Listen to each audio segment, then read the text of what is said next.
నా సన్నిధిని నిలుచు భాగ్యము నీకెత్తును. జకర్య 3:7.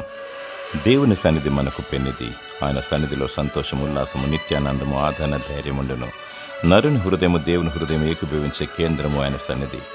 దేవుని ఆత్మతో సత్యంతో ఆరాధించినప్పుడు దేవదేవుడు భూమిపైకి దిగి వస్తాడు.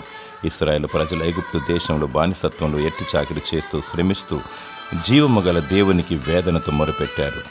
మాకు విడుదల దయచేయి దేవా అని, ప్రతీకారము చేయి దేవా అని కొందరు మొరపెట్టారు. మరికొందరు విరిగి నలిగిన హృదయముతో దేవుని స్తుతించి ఆరాధించారు. వారి మొరను విని, స్తుతి ఆరాధన విని దేవుడి దిగి వచ్చాడు. ఆయన ఉన్నవాడు. సజీవులు మాత్రమే దేవుని స్తుతించగలరు. నీ కష్టాలలో, శ్రమలో, శోధనలో దేవుని స్తుతించు, దేవునికి మొరపెట్టు. ఆయన నీకు వివేచన, విడుదల, విజయం అనుగ్రహిస్తాడు. దేవుడు నిన్ను సజీవ లెక్కలో ఉంచి సదాన సన్నిధిలో నిలబడే భాగ్యము దయచేయునుగాక. ఆమేన్.